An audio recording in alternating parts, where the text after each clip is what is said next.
Thursday marks exactly 26 years since the disaster at the Chernobyl nuclear power plant in the former Soviet Union. A memorial was held in Ukraine for the victims. People gathered in the town of Slavutich early Thursday for the memorial ceremony. The town is located about 50 kilometers from the Chernobyl plant. People mourned the victims by offering candles and flowers at a monument. A reactor at the Chernobyl plant exploded during an experimental operation on April the 26th, 1986. The blast released a massive amount of radioactive substances. More than 130,000 people living within a 30-kilometer radius of the plant were forced to evacuate. Around 30 plant workers and firefighters died of acute radiation sickness.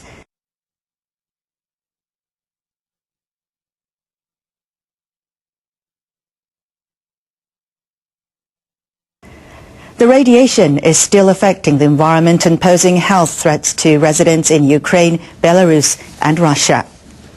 Last week, Japan concluded a treaty with Ukraine to share information on post-nuclear disaster measures following the Fukushima nuclear accident.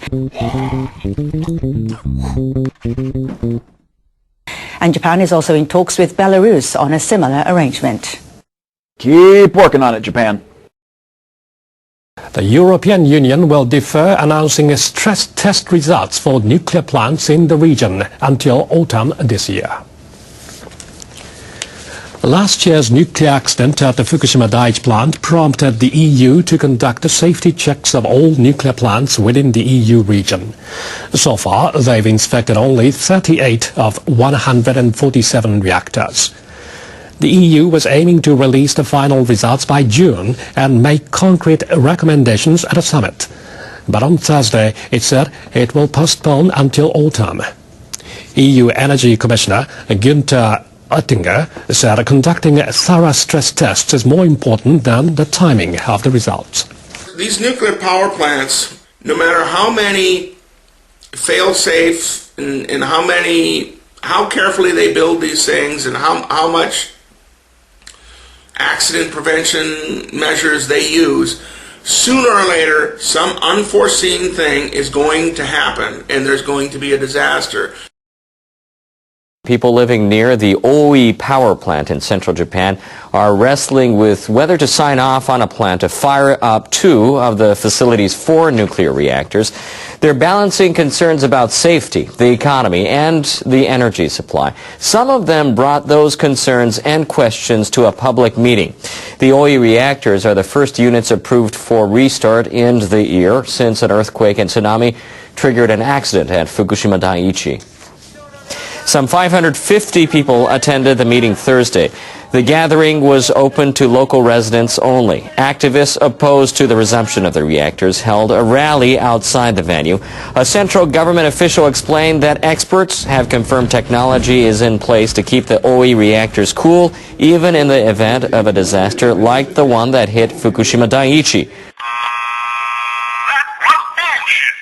Residents also gave their views. I think Japan will not recover without the resumption of the Oi plant. If the government will seriously think about protecting people's lives, I'm in favor of turning the reactors back on. Some participants expressed concerns there is no quake-resistant office building at the Oi plant that would serve as a crisis center should an accident happen.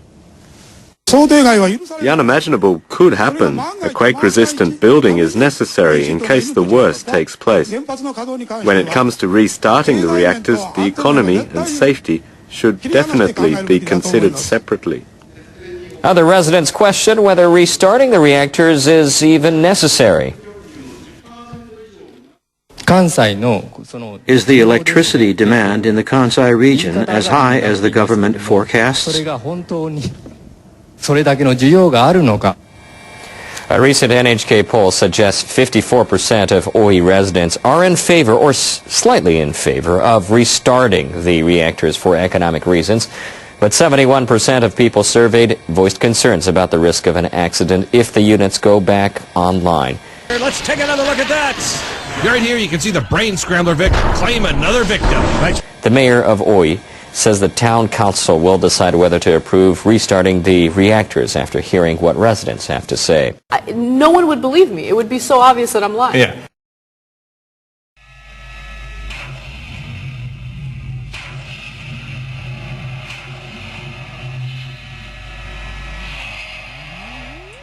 Tokyo Electric Power Company has revealed that the March 11th damaged a critical only a minor change in nuclear fuel likely melted down. is trying to identify the Also cause. have been damaged by the quake. Nuclear fuel likely melted down. May also have been damaged by the quake. Nuclear fuel likely melted down. May also have been damaged by the quake. Nuclear fuel likely melted down. May also have been damaged by the quake. Nuclear fuel likely melted down. May also have been nuclear fuel.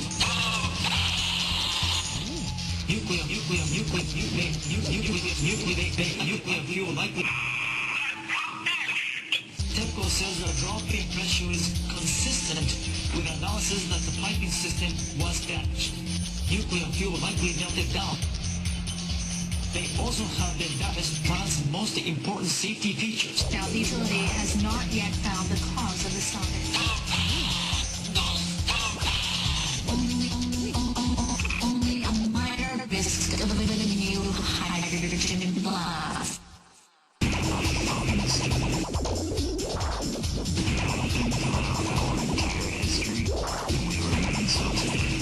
There must be damage. Still unable to function in the system. There must be damage. Played a key role in the Nuclear fuel must be damaged. function without external Also, there must be damage. systems based on Nuclear fuel must be damaged with analysis that the piping system has been damaged by the quake.